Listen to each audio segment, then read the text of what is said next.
దేవునికి స్తోత్రములు. లైవ్లో యూట్యూబ్లో వీక్షిస్తున్న సహోదరులకు క్రీస్తునామంలో వందనములు. మరి ప్రార్థన చేసుకుందాం పిల్లరా. పరలోకమందున్న మా తండ్రి, నీ ప్రియకుమారుడు యేసుక్రీస్తునామంలో కృతజ్ఞతాస్తుతులు స్తోత్రములు చెల్లించుకుంటున్నాం నాయన. ఇంతవరకు సజీవులుగా ఉంచి నీ కృపలో కాపాడుతూ భద్రపరుస్తూ సజీవులుగా ఉంచి మరి నీ సన్నిధిలోకి నడిపించిన విధానం బట్టి స్తోత్రాలు. మరి ఉదయకాల సమయంలో మరి క్రీస్తు రాజ్యం 17వ క్లాసు అపొస్తలుల ప్రవక్తలు వేసిన పునాది అనే అంశం ద్వారా మరి నేర్చుకోవాలని ప్రయత్నపడుతుండగా చెప్పబడుతుండగా నాకును వింటున్న సహోదరులకు నీ కృపను అనుగ్రహించి వాక్యంకులో పడి వాక్యానుసారంగా జీవించి నీకు మహిమ తెచ్చే వారంగా ఘనత తెచ్చే వారంగా ఉండే ధన్యతా భాగ్యం మా అందరికీ నీ అనుగ్రహించమని యేసుక్రీస్తు నామములో ప్రార్థన అడిగి వేడుకుంటున్నాం తండ్రి, ఆమెన్. మరి ప్రియులారా, అందరూ ఎలా ఉన్నారు? సంతోషంగా ఆనందంగా ఉన్నారా? మీరందరూ సంతోషంగా ఆనందంగా ఉన్నారని నమ్ముచున్నాను. దేవుడు మనల్ని సజీవ లెక్కలో ఉంచుకొని ఆయన సన్నిధిలోనికి నడిపించి ఆయన వాక్యాన్ని నేర్చుకోవడానికి ఇచ్చిన గొప్ప ధన్యతా భాగ్యమును బట్టి దేవునికి కృతజ్ఞతాస్తుతులు స్తోత్రములు చెల్లించబద్దులమై ఉన్నాము. పిల్లరా, ఫేస్బుక్ ద్వారా కానీ యూట్యూబ్ ద్వారా కానీ మీ చేరువలోనికి వచ్చి మీతో వాక్యం పంచుకోవడానికి దేవుడిచ్చిన గొప్ప ధన్యతను బట్టి దేవునికి కృతజ్ఞతాస్తుతులు స్తోత్రములు చెల్లించబద్దులమై ఉన్నాము. పిల్లరా, సహోదరులమైన మనము ఒకరికొకరు వందనములు చెల్లించుకోవాలని బైబిల్లోని ఆత్మనియమము సూచిస్తుంది. దాన్ని మనము అర్థం చేసుకుంటూ మన బ్రతుకులో అన్వయింపజేసుకుంటూ ముందుకు సాగుదాం. పిల్లరా, ఈరోజు క్రీస్తు రాజ్యము క్లాస్ నంబర్ 17 అపొస్తలులు ప్రవక్తలు వేసిన పునాది అనే అంశము. ఈ అంశం చెప్పబడుతుండగా ఒక వ్యక్తిని గురించి కానీ ఒక సంస్థను గురించి కానీ ఒక సంఘమును గురించి చెప్పబడినవి కావు. మరి బైబిల్లోని ఆత్మ సంబంధమైన సంగతులతో సరిచూసుకుంటూ మన ఆత్మీయ ప్రయాణమును చక్కదిద్దుకుంటూ వాక్యంకు భయపడదాం, వాక్యంకు లోపడదాం, వాక్యానుసారంగా మన ఆత్మీయ జీవితంను సరిదిద్దుకుంటూ ముందుకు సాగుదాం. క్రీస్తు రాజ్యము అనే మరి ముఖ్యాంశంలో ఈరోజు అపొస్తలుల ప్రవక్తలు వేసిన పునాది అనే అంశము నేర్చుకుందాం పిల్లరా. మరి ఈ అంశంను ఎందుకు నేర్చుకోవాలి అనేది మనము ఆలోచన చేసినట్లయితే పిల్లరా, ఈ అంశంను ఎందుకు నేర్చుకోవాలి అని ఆలోచన చేసినట్లయితే అపొస్తలులు ప్రవక్తలు వేసిన పునాది. అపొస్తలులు ప్రవక్తలు దేని గురించి ప్రకటించారు? యేసుక్రీస్తు మరణ సమాధి పునరుద్ధానం గురించి సువార్తను ప్రకటించారు. మరి ఆ సువార్తను ప్రకటించడం ద్వారా విన్నవారు హృదయాలు మరి ఏమైంది? హృదయాలు పొడవబడ్డాయట. తద్వారా ఏమైంది? మారు మనసు పొందారు. మారు మనసు పొంది పాపక్షమాపణ నిమిత్తం ప్రతి వాడు యేసుక్రీస్తు నామంలో బాప్తీసం పొందుకోవడం ద్వారా ఆ బాప్తీసం పొందుకోవడం ద్వారా పాత జీవితం బాప్తీసంలో పాతిపెట్టడం ద్వారా మరి తిరిగి లేవడం ద్వారా క్రీస్తు మహిమను ధరించుకొని సంఘంలో చేర్చబడిన వారు వారి మహిమ క్రీస్తు మహిమను ధరించుకున్నారు. ఆ క్రీస్తు మహిమను ధరించుకున్న వారంతా యేసుక్రీస్తు దేవుని కుమారుడు యేసుక్రీస్తు ప్రభు అని విశ్వసించి యేసుక్రీస్తు నామములో బాప్తీసం పొందడం ద్వారా మరి సంఘంలో చేర్చబడిన వారు. అందుకోసమే అపొస్తలులు ప్రవక్తలు వేసిన పునాది. వారు ఏం చేశారు? మరి దేవుని రాజ్యంలో క్రీస్తు రాజ్యంలో చేరాలంటే ఏం చేయాలా? ఒకడు కొత్తగా జన్మించాలి. చూడండి, ఒకడు కొత్తగా జన్మిస్తేనే దేవుని రాజ్యంలో ప్రవేశిస్తాడని చాలా చక్కగా లేఖనాలు చెప్తున్నాయి పిల్లరా. మరి నీటి మూలంగాను ఆత్మ మూలంగాను జన్మించితేనే కానీ దేవుని రాజ్యంలో ప్రవేశింపలేడని నిశ్చయంగా మీతో చెప్తున్నామని లేఖనాలు చెప్తున్నాయి పిల్లరా. మరి మనం ఆలోచన చేయాలి, అపొస్తలులు ఏమని ప్రకటించారు, దేన్ని ప్రకటించారు? మరి అపొస్తలులు అపొస్తలులైన పెద్దలు నిర్ణయించిన విధులు గైకొనాలి. చూడండి పిల్లరా, వారు నిర్ణయించిన విధులు ఏంటి అనేది మనము లేఖనాలు చూసుకున్నట్లయితే అపొస్తలుల కార్యము 16వ అధ్యాయం 4వ వచనంలో వారు ఆయా పట్టణముల ద్వారా వెళ్ళుచు యెరూషలేములోనున్న అపొస్తలులను పెద్దలను నిర్ణయించిన విధులను గైకొనుటకు వాటిని వారికి అప్పగించిరి. చూడండి పిల్లరా, విధులు చూడండి పిల్ల, అపొస్తలులను పెద్దలను నిర్ణయించిన విధులు ఏంటి? ఆ విధులేంటి? యేసుక్రీస్తు మరణ సమాధి పునరుద్ధానం గురించి సువార్త. ఆ సువార్తకి అప్పగించబడాలి, లేఖనాలకి అప్పగించబడాలి. ఈరోజు మనం చూస్తున్నట్లయితే నేటి క్రైస్తవ సమాజము దేనికి అప్పగించబడుతుంది? వాక్యానికి అప్పగింపబడడం లేదు. మరి చూడండి పిల్లరా, దేనికి అప్పగించబడుతున్నది? ఈరోజు సువార్తనే కనుమరుగయ్యే పరిస్థితి ఉన్నది పిల్లరా. సువార్త చెప్పట్లేదు, సువార్త చెప్పనీయడం లేదు సాతాను. చూడండి పిల్లరా, మరి మనం ఆలోచన చేసినట్లయితే అపొస్తలులు దేన్ని ప్రకటించారు? ఆ పునాది ఏంది? యేసుక్రీస్తు దేవుని కుమారుడు, యేసుక్రీస్తు ప్రభు అని విశ్వసించి యేసుక్రీస్తు నామములో బాప్తీసం పొందడం ద్వారా క్రీస్తు మహిమ ధరించుకుంటాము, సంఘములో చేర్చబడతాము. సంఘము ద్వారా అపొస్తల బోధ ఎందునో, సావాసమందు, రొట్టె విరుచుట ఎందునో ఎడదాక ఉండడం ద్వారా మహిమ నుండి అధిక మహిమకు, ఘనత నుండి అధిక ఘనతకు ఎదుగుతూ మనము దేవుని కుమారులము, దేవుని ఇంటివారము, ఆ గొప్ప మహిమను స్వతంత్రించుకుంటాము. చూడండి పిల్లరా, మరి అపొస్తలుడైన పౌలు గారు మరి కృపావాక్యానికి అప్పచెప్పించేటట వాళ్ళని. వారందరూ వాక్యాన్ని చెప్పి నా ఎంబట రండి అని చెప్పలేడు, నా ఎంబట రండి, నా తోక పట్టుకొని రండి అని చెప్పలేడు. ఆ కృపావాక్యానికి అప్పచెప్పాడట అపొస్తలుడైన పౌలు గారు. అపొస్తల కార్యం 20:32 వచనంలో చదువుకున్నట్లయితే, దేవుడు ఇప్పుడు దేవునికి ఆయన కృపావాక్యమునకు మిమ్మును అప్పగించుచున్నాను. చూడండి పిల్లరా, మరి అపొస్తలుడు అయిన పౌలు గారు కొత్త నిబంధనలో సుమారు 14 పత్రికలు రాసిన గొప్ప దైవజనుడు. ఏమని? కృపావాక్యానికి మిమ్మల్ని అప్పచెప్పుతున్నాను అంటున్నాడు పిల్లరా. ఈరోజు మనం వాక్యానికి అప్పచెప్తున్నామా? వాక్యంకు లోపడుతున్నామా? వాక్యంలో ఏకం కలిగి ఉన్నామా? వాక్యంలో ఏకం కలిగి ఉండాలి. బైబిల్ సిద్ధాంత ప్రకారంగా ఏకం కలిగి ఉండాలి. చూడండి, మనుషులు కల్పించిన పద్ధతులు, దేవోపదేశంలోని ఈరోజు వాక్యము కనుమరుగైపోయింది పిల్లరా. సువార్తని కనుమరుగైపోయే భయంకరమైన పరిస్థితిలో ఉన్నాం పిల్లరా. మనం అపొస్తలుడైన పౌలు గారు ఏం చెప్తున్నాడో చూద్దాం పిల్లరా. అపొస్తల కార్యము 20:32 వచనం, ఇప్పుడు దేవునికి ఆయన కృపావాక్యమునకు మిమ్మును అప్పగించుచున్నాను. ఆయన మీకు క్షమాభివృద్ధి కలగజేయుటకును పరిశుద్ధపరచబడిన వారందరిలో స్వాస్థ్యం అనుగ్రహించుటకు శక్తిమంతుడు. చూడండి, వాక్య ప్రకారంగా మనల్ని మనము కట్టుకొని వాక్యంకు లోబడి వాక్యానుసారంగా జీవిస్తే చూడండి మరి అదేంటి, పరిశుద్ధపరచబడిన వారందరిలో స్వాస్థ్యం గ్రహించుటకు శక్తిమంతుడు దేవుడు పిల్లరా. మరి యేసుక్రీస్తు జీవించిన కాలంలో కూడా ఏమని, యేసుక్రీస్తు కూడా ప్రార్థన చేస్తూ, మీరు తండ్రి నువ్వు నాకు వాక్యము అప్పగించావు, ఆ వాక్యంలో వారు ఏకంగా ఉండాలని వారి కొరకు ప్రార్థన చేస్తున్నానని యోహాను సువార్తలో 17:21 వచనంలో మనం చదువుకున్నట్లయితే, వారును ఆయన యందు ఏకమై ఉండవలనని వారి కొరకు మాత్రం నేను ప్రార్థించడం లేదు, వారి వాక్యం వలన యందు విశ్వాసం ఉంచు వారందరూ ఏకమై ఉండవలనని వారి కొరకు ప్రార్థించుచున్నాను. వాక్యంలో ఏకం కావాలంటున్నాడు పిల్లరా.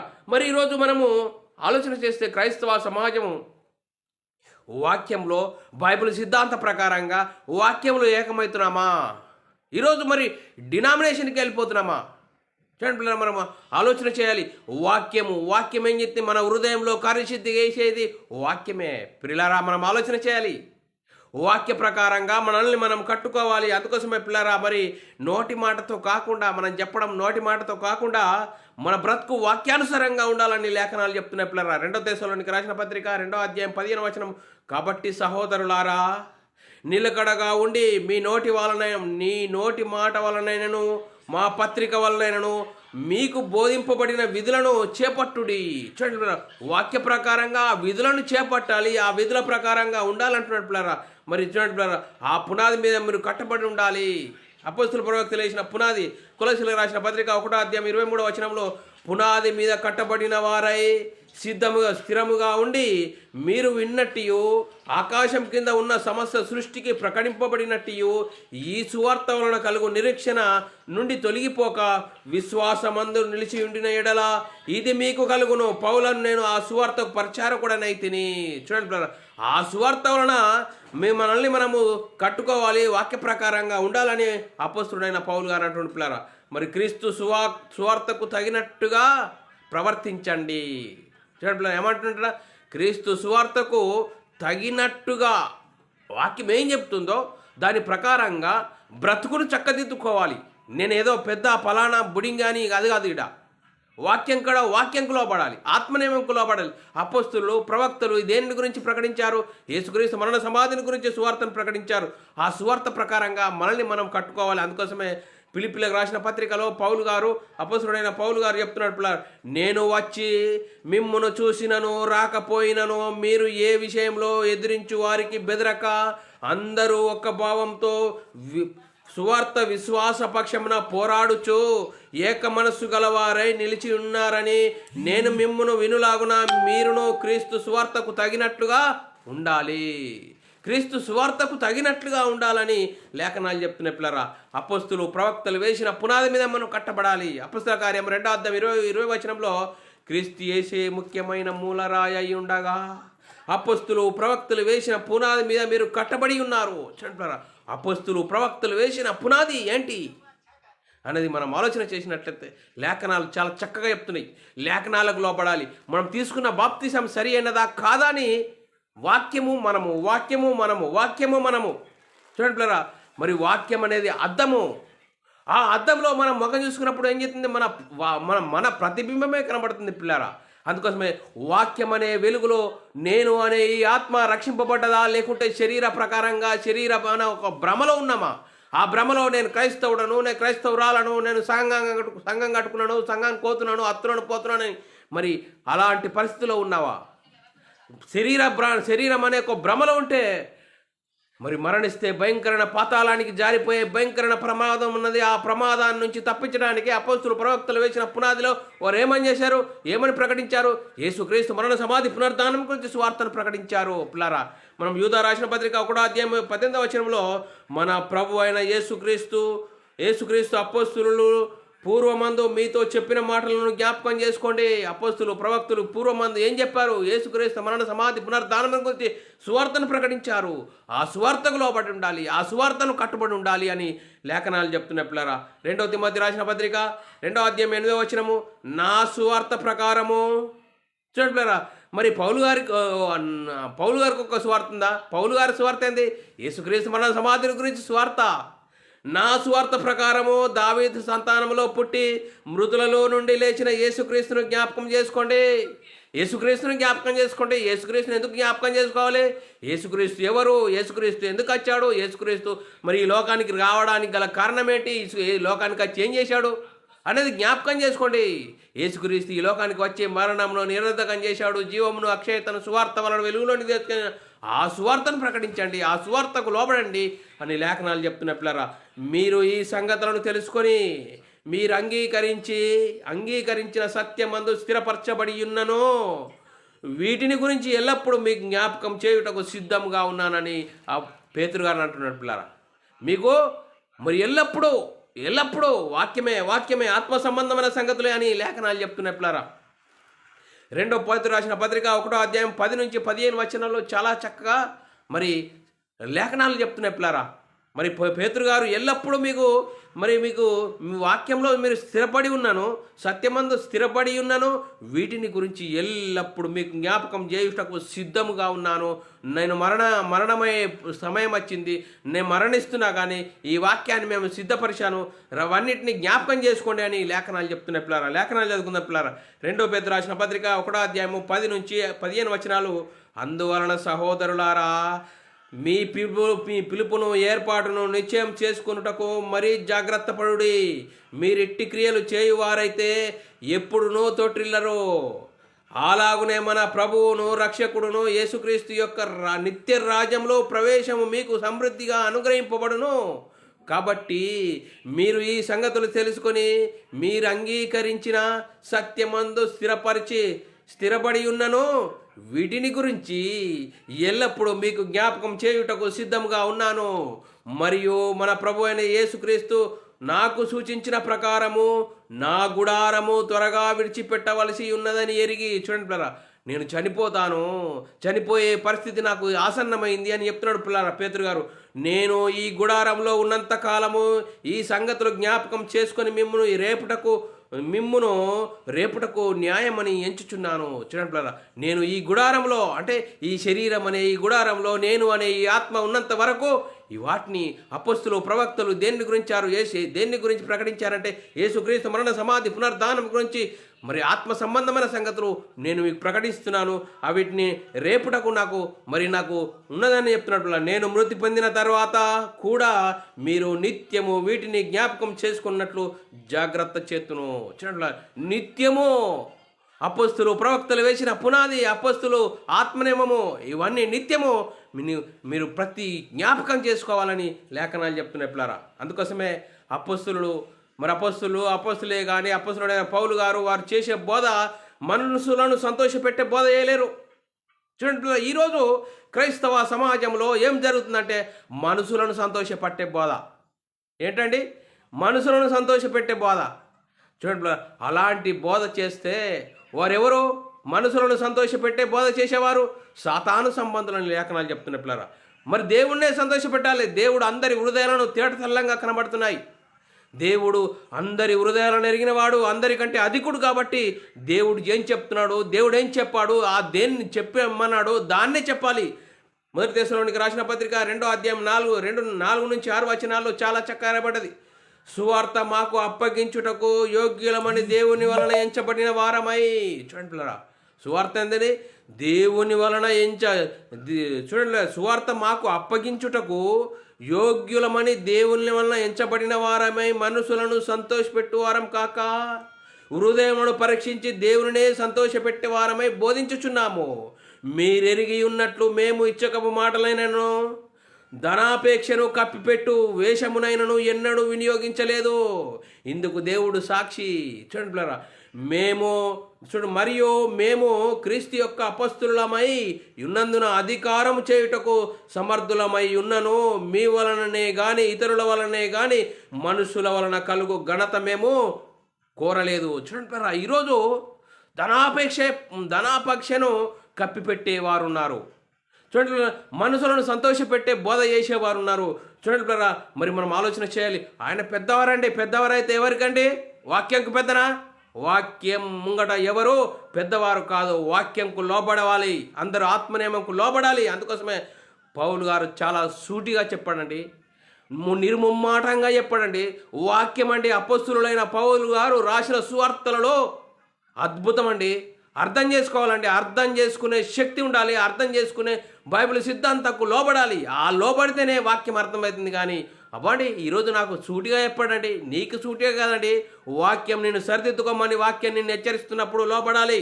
అందుకోసమే మనుషుల వలన ఘనత పొందలేదు అంటున్నాడు పిల్లరా. మనుషుల ఘనతను ఎప్పుడు మనం కోరకూడదు.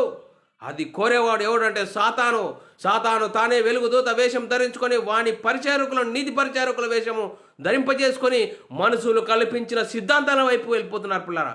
బైబిల్ సిద్ధాంత ప్రకారంగా అపోస్తలులు దేనికి లోపడ్డారు, దేని ప్రకారంగా జీవించారు, వారి వాక్య ప్రకారంగా జీవించారు, ఆత్మనియమంకు లోపడ్డారు. దాని ప్రకారంగా వారు ఈ లోక సంబంధమైన వాటిని లెక్క చేయలేదు, ఆత్మనియమంకు లోపడ్డారు. అందుకోసమే పిల్లారా, మనం ఆలోచన చేయాలి, మనం ఎలాంటి పరిస్థితిలో ఉన్నాం. మరి ప్రవక్తలు వేసిన పునాది మీద మనం కట్టబడ్డామా? ఈరోజు మనసులను సంతోషపెట్టే భారంగా ఉన్నామా? మనసులను సంతోషపెట్టే వరకే మన బ్రతుకు జీవితాలు గడుపుతున్నాయా? ఎలాంటి పరిస్థితిలో ఉన్నాము? 2 కొరింథీయులకు రాసిన పత్రిక 2వ అధ్యాయం 17వ వచనంలో, కావున ఇట్టి సంగతులు చాలిన వాడెవడు? మేము దేవుని వాక్యమును కలిపి చేరిపెట్టి అనేకుల వలె ఉండక నిష్కపటము గలవారమును దేవుని వలన నియమింపబడిన వారమునై ఉండి క్రీస్తునందు దేవుని ఎదుట బోధించుచున్నాము. చూడండి, క్రీస్తునందు దేవుని ఎదుట బోధించుచున్నాం. మనం ఎవరికి ఎదుట? మనుషులను సంతోషపెట్టే బోధ కాదు, దేవుని ఎదుట. దేవుడు మనల్ని లైవ్లో చూస్తున్నాడు. అందుకోసమే పిల్లారా, మరి అపొస్తలుల కార్యంలో కూడా రాయబడ్డది 10వ అధ్యాయం 30వ వచనంలో, కొర్నేలు ఇంటి ముంగట కొర్నేలు దగ్గరికి మరి దేవదూత వచ్చింది. ఆ దేవదూత ఆయన చేసిన ఘన కార్యాలు ముట్టాయి, కానీ మీరు వెళ్ళి మరి పేతురు దేవుని వాక్యం చెప్తారు, ఆయనను విలిపించుకొని అన్నప్పుడు అపొస్తలుల కార్యము 10వ అధ్యాయము 30వ వచనంలో, అందుకు కొర్నేలు 4 దినములైన తర్వాత కిందట పగలు 3 గంటల మొదలు వేళ, ఈ వేళ నేను ఇంట ప్రార్థన చేయుచుండగా ప్రకాశమైన వస్త్రం ధరించుకున్న ఒకడు నా ఎదుట వచ్చి ఏం చేశాడు? మరి పేతురును పిలిపించుము అన్నప్పుడు వారు పిలిపించారు. మేము దేవుని ఎదుట కూడి ఉన్నామంటున్నాడు పిల్లరా. దేవుని ఎదుట కూడుకున్నారా? వాస్తవంగా అయితే పేతురు ముంగటున్నారు. కానీ పేతురు చెప్పేది ఏంటి? వాక్యము. దేవుని వాక్యాన్ని ప్రకటిస్తున్నప్పుడు దేవుని ఎదుట ఉన్నాము. ఆ చెప్పే వాక్యంకు లోపడాలి, వాక్యాన్ని అర్థం చేసుకోవాలి. వాక్య ప్రకారంగా మనం ఉన్నామా లేదా? వాక్యం ఈరోజు సంఘానికి వస్తున్నా నీవు, వాక్యం వింటున్నా నీవు, వాక్య ప్రకారంగా ఉన్నవా లేవా? వాక్యం నిన్ను తీర్పు తీరుస్తుంది, సువార్త నీకు తీర్పు తీరుస్తుంది. సువార్త ప్రకారంగా ఉన్నామా లేదా అని మనల్ని మనమే ఆలోచన చేసుకోవాల్సిన అవసరం ఎంతైనా ఉంది. కొరింథీయులకు రాసిన పత్రిక 2వ కొరింథీయులకు రాసిన పత్రిక 4వ అధ్యాయం 2వ వచనం 2-3 వచనాల్లో చాలా చక్కగా రాయబడ్డది.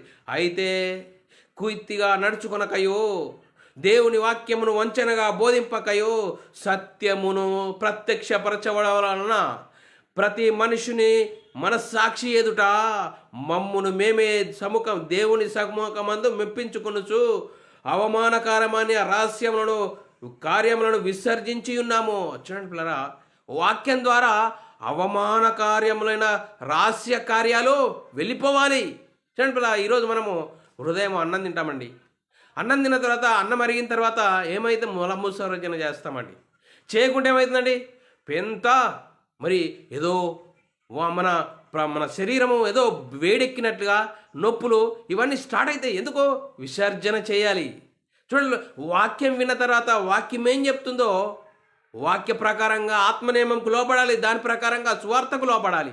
అపొస్తలులు ప్రవక్తలు వేసిన పునాది మీద మనము కట్టబడ్డమా లేదా ఆత్మనియమం ఏం చెప్తున్నది, అపొస్తలులు దేనికి లోపడ్డారు అనేది మనం ఆలోచన చేయాలి. అపొస్తలుడైన పౌలు గారు చూడండి ఎంత చక్కని మాటలు మరి అపొస్తలుడైన పౌలు గారు ప్రకటన మరి సువార్తలలో మరి పత్రికలలో ఉన్నాయో చూద్దాం పిల్లరా. 2 కొరింథీయులకు రాసిన పత్రిక 4వ అధ్యాయం 3వ వచనం, మా సువార్త మరుగు చేయబడిన ఎడల నశించుచున్న వారికి విషయంలో మరుగు చేయబడి ఉన్నది. చూడండి పిల్లరా, సువార్త ఎవరికి మరుగు చేయబడ్డది? నశించు వారికి.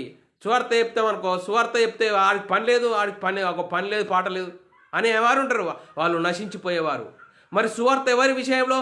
రక్షించుపోతున్న వారికి దేవుని శక్తి. చూడండి మనం ఆలోచన చేయాలి. అందుకోసమే ఆ శక్తి గల వాక్యాన్ని ప్రకటించాలి. హితబోధకు అనుకూలంగా ఉండాలంటున్నాడు పిల్లరా. హితబోధ ఆరోగ్యకరమైన బోధ. తీతుకు రాసిన పత్రిక 2వ అధ్యాయం 11వ వచనంలో రాయబడిన మాట, నీవు హితబోధకు అనుకూలమైన సంగతులు బోధించుము.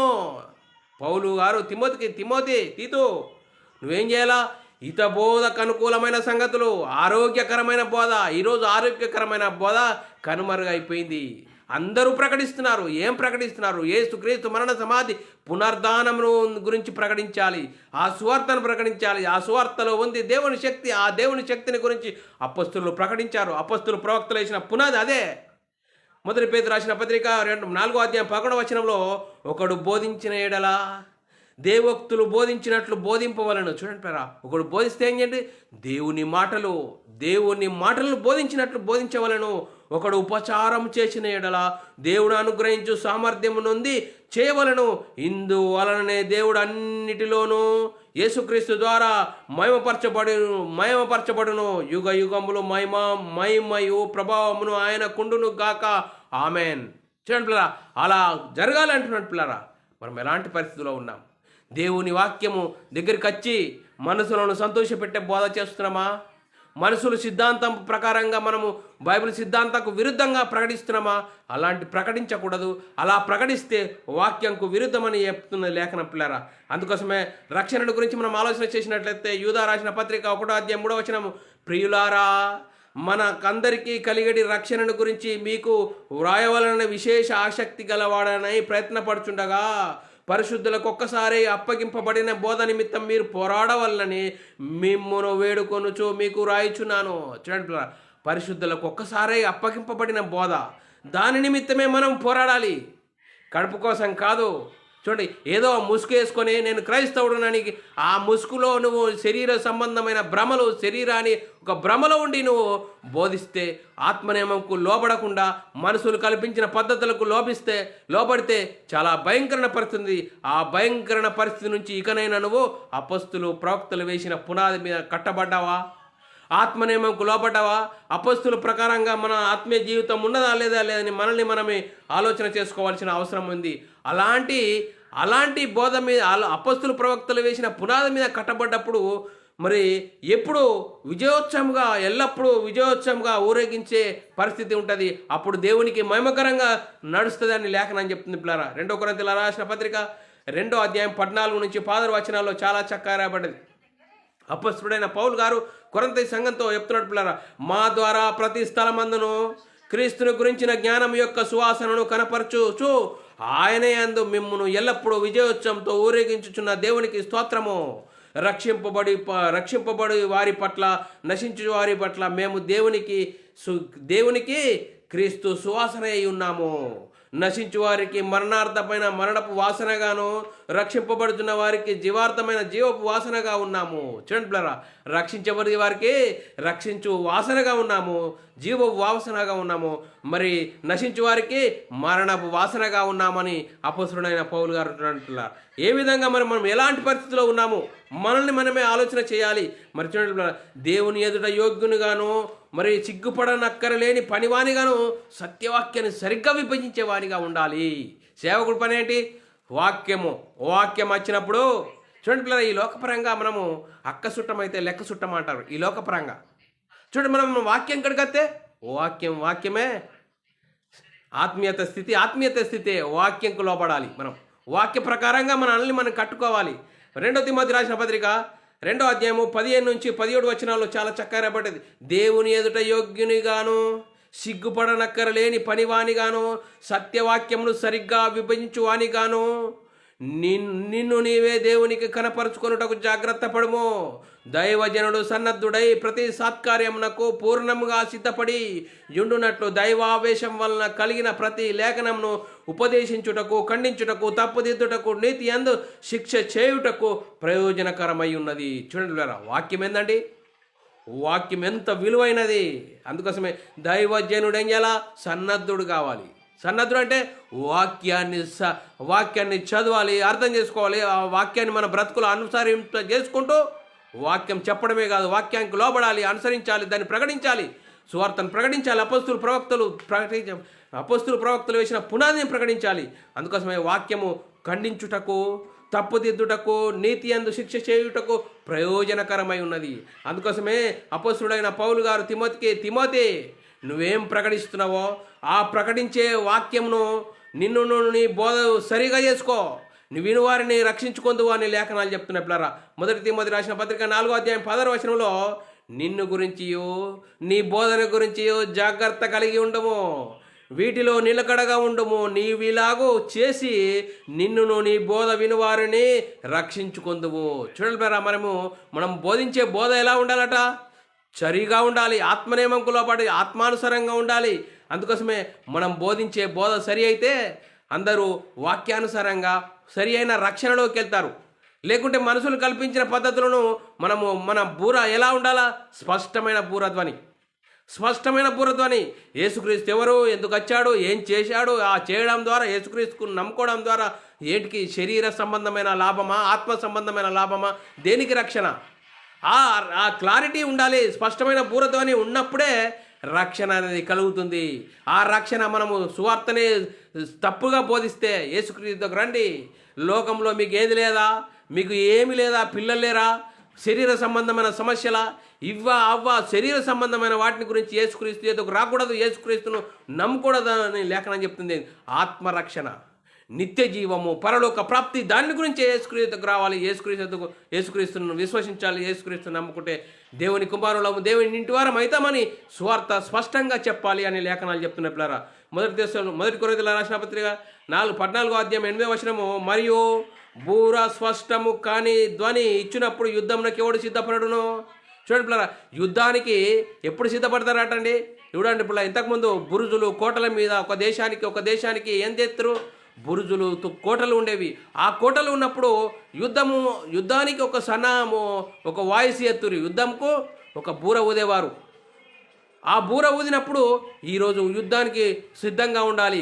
ఆ ఊద విజయము వరించినప్పుడు ఒక బూర ఊదేవారు. అంటే స్పష్టమైన ధ్వని అనేది ఉండాలి. అందుకోసమే స్పష్టమైన ధ్వని అంటే ఇప్పుడు క్రీస్తు వేసే ముఖ్యమైన మూలరాయి ఉండగా అపోస్తులు ప్రవక్తలు వేసే పునాది, ఆ పునాది అనేది స్పష్టంగా మనం సువార్తను ప్రకటించినప్పుడే ఆ సువార్త విన్నవారు హృదయాలు పొడబడి మారుమనసు పొంది పాపక్షమాన్ని ప్రతివాడు యేసుక్రీస్తు నామములో బాప్తిసం పొందడం ద్వారా క్రీస్తు మహిమను ధరించుకుంటాము, దేవుని రాజ్యంలో, క్రీస్తు రాజ్యంలో చేరతాము.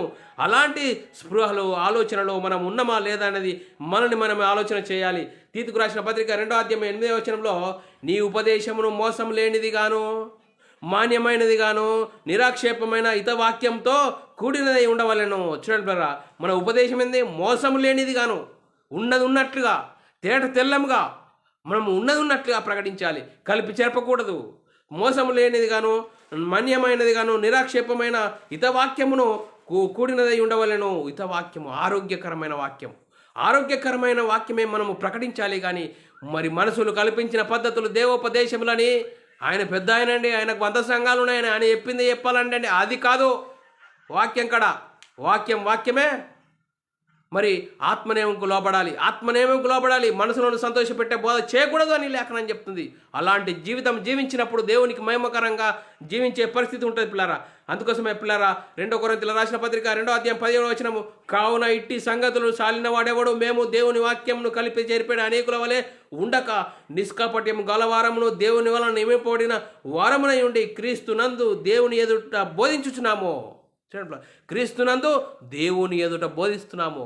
ఈ బోధిస్తున్న బోధ దేవుడు మెచ్చే బోధ, మనుషులు మెచ్చే బోధ కాదు. అందుకోసమే అపొస్తలులు ప్రవక్తలు వేసిన పునాదిలో ఎంత స్పష్టంగా ఉన్నది. అపొస్తలుడైన పౌలు గారు ఏ విధంగా మరి పత్రికలు రాశాడో ఆ పత్రికలకు లోబడి ఉండాలి. మనల్ని మనం ఆలోచన చేయాలి. 2 కొరింథీయుల రాసిన పత్రిక 4వ అధ్యాయము 2వ వచనములో, అయితే కుయుక్తిగా నడుచుకొనకయో దేవుని వాక్యమును వంచనగా బోధింపకయో సత్యమును ప్రత్యక్షపరచబడాలన్న ప్రతి మనుషుని మనస్సాక్షి ఎదుట మిమ్మును మేము దేవుని సముఖమందు మెప్పించుకొనుచు అవమాన కార్య రహస్య కార్యములను విసర్జించాలి. వాక్యం చెప్తున్నప్పుడు, వాక్యం హెచ్చరిస్తున్నప్పుడు వాక్యంకు లోబడాలి. మనలో ఉన్న అవమాన కార్యంలో అవన్నిటిని దూరపరిచేసుకోవాలి. అలాంటి పరిస్థితిలో ఉన్నామా లేదా, మరి మనం ఎలాంటి పరిస్థితిలో ఉన్నాం? మనుషులు కల్పించిన పద్ధతులు, ఇచ్చక మాటలకు ధనాపేక్షను కప్పిపెట్టే బోధన చేస్తున్నామా? అలాంటి బోధ చేయకూడదని లేఖనం చెప్తుంది పిల్లరా. మరి 1 దశలోనికి రాసిన పత్రిక 2వ అధ్యాయం 5వ వచనము, మీరెరిగి ఉన్నట్లు మేము ఇచ్చక మాటలైనను ధనాపేక్షను కప్పిపెట్టు వేషమునైనను ఎన్నడూ వినియోగించలేదు. చూడండి, ధనాపేక్షను కప్పిపెట్టే మాటలు మాట్లాడకూడదని లేఖనం చెప్తుంది పిల్లరా. ఈరోజు చూస్తున్నామా? చూడండి పిల్లరా, ఎన్ని వాక్యంకు వ్యతిరేకంగా ఎన్ని కార్యాలు జరుగుతున్నాయి. చూడండి పిల్లరా, మనం ఆలోచన చేయాలి. అపోస్తులు ప్రవక్తలు వేసిన పునాది మీద కట్టబడ్డామా? చూడండి పిల్లరా, మనుషులు పరలోక రాజ్యం ఇయ్యలేరు పిల్లరా, మనుషులు పరలోకం తీసుకెళ్ళలేరు పిల్లరా. వాక్యము నువ్వు ఒక్కడువైనా వాక్యంకు లోబడాలి. వాక్యం ఏం చెప్తుంది? వాక్యం అనే అర్థంలో నిన్ను నువ్వు చూసుకో. సరి అయిన రక్షణలో ఉన్నవా? బైబిల్ సిద్ధాంతంగా తీసుకున్న బాప్తీసం ఉన్నదా లేదా అనేది మనల్ని మనమే ఆలోచన చేయాలి. అందుకోసమే ఎలాంటి పరిస్థితిలో ఉన్నాం? అపొస్తలులు ప్రవక్తలు వేసిన పునాది ఉన్నామా? క్రీస్తు రాజ్యంలో ఎప్పుడు చేరతామండి? ఒకడు కొత్తగా జన్మించాలి. ఒకడు నీటి మూలంగాను ఆత్మ మూలంగా ఎప్పుడు జన్మిస్తామంటే సువార్తకు లోబడాలి. సువార్తకు లోబడి హృదయాలు పొడవబడ్డాయట. మారు మనసు పొందాలి. పాపక్షమాపణ ప్రతివాడు యేసుక్రీస్తు నామములో బాప్తీసం పొందడం ద్వారా క్రీస్తు మహిమను ధరించుకుంటాం, సంఘంలో చేర్చబడతాం. ఇలాంటి పరిస్థితిలో ఉన్నాం. మనల్ని మనం ఆలోచన చేయాలి. 1 తిమోతి రాసిన పత్రిక 1వ అధ్యాయం 5 నుంచి 7 వచనాల్లో, ఉపదేశ సారమేదనగా పవిత్ర హృదయం నుండి, మంచి మనస్సాక్షి నుండి, నిష్కపటమైన విశ్వాసం నుండి కలుగు ప్రేమయే. చూడండి ఎంత మాటలు. ఉపదేశ సారమేదనగా పవిత్ర హృదయం నుండి, మంచి మనస్సాక్షి నుండి, నిష్కపటమైన విశ్వాసం నుండి కలిగి ప్రేమయే. కొందరు వీటిని మానుకొని, చూడండి ఏం చేశాడ, కొందరు వీటిని మానుకొని తొలగిపోయి తాము చెప్పు వాటినైనను నిశ్చయమైనట్లు రుడిగా పలుకు వాటినైనను గ్రహింపకపోయినను ధర్మశాస్త్రోపదేశకులై ఉండగోరి నిష్ప్రయోజన ముచ్చట్లకు తిరిగిరి. చూడండి ప్రేరా, ఇంత మాటలు, దేవుని మాటలను పక్కన పెట్టి మనుషులు కల్పించే పద్ధతుల వైపు తిరిగారట. ధర్మశాస్త్ర ఉపదేశకులై ఉండగోరి నిష్ప్రయోజనమైన ముచ్చట్లకు తిరిగిరాట. మనుషులను సంతోషపెట్టే బోధ చేస్తున్నారని చెప్తున్నారు పిల్ల. మరి ఎలాంటి పరిస్థితిలో ఉన్నాం? అందుకోసమే నా అసత్యం వలన దేవుని సత్యం ప్రబలన ఎడలా నేను ఇంకా పాపినై ఉండనేలా. చూడండి పిల్ల, నేను అసత్యం చెప్తున్నా, నా అసత్యం వలన దేవుని సత్యము ప్రబలదు అనుకుంటున్నావా? దేవుని మాట మనుషులు కల్పించిన మాట కొంతవరకు, అది దేవుని మాట ఎప్పుడో 100% కరెక్టే ఉంటుంది. రోమీయులకు రాసిన పత్రిక 3వ అధ్యాయం 7వ వచనం, దేవునికి మహిమ కలుగునట్లు నా అసత్యం వలన దేవుని సత్యం ప్రబలనేలా నేనిక పాపినైనట్లు తీర్పు పొందనేలా. చూడండి, నేను ఇంకా పాపినై తీర్పు పొందనేలా. ఆత్మనియమంకు లోబడాలి, ఆత్మనియమం ప్రకారంగా జీవించాలి. 1 యోహాను రాసిన పత్రిక 2వ అధ్యాయం 21 వచనము, మీరు సత్యము నెరుగని వారైనందున నేను వ్రాయలేదు, కానీ మీరు దానిని ఎరిగి ఉన్నందుననే ఏ అబద్ధము సత్య సంబంధమైనది కాదని ఎరిగి ఉన్నందునను మీకు రాయిచున్నాను. చూడండి, ఏ అబద్ధము సత్య సంబంధమైనది కాదు. వాళ్ళు 100 మంది ఉండి 100 మందిలో 99 మంది అసత్యం చెప్పిన ఒక్కడివి సత్యమే. అందుకోసమే చూడండి, ఏ అబద్ధము సత్య సంబంధమైనది కాదని ఎరిగి ఉన్నందున మీకు రాయిచున్నాను. అందుకోసమే అపొస్తలులు ప్రవక్తలు వేసిన పునాదిలో ఎవరికి భయపడలేదు. అపొస్తలులు ప్రవక్తలు దేనికి భయపడ్డారు? ఆత్మనేమకు భయపడ్డారు. యేసుక్రీస్తు మరణ సమాధిని గురించి సువార్తనే ప్రకటించారు. మనుషులకు భయపడలేరు, మనుషులను లెక్కయ్యలేరు. అందుకోసమే ఈరోజు మనం కూడా క్రీస్తు రాజ్యంలో అపొస్తలులు ప్రవక్తలు వేసే పునాది ప్రకారంగా మన ఆత్మీయ జీవితము కట్టుకుందాం పిల్లరా. వాక్యం వింటున్న నీవు నేను మనం ఎలాంటి పరిస్థితిలో ఉన్నాం? అపొస్తలులు ప్రవక్తలు వేసిన పునాదికి మనం లోబడదాం. దాని ప్రకారంగా ఎన్ని సంవత్సరాలు మరి ఎలా ఉన్నామో వాక్యంకు లోబడదాం.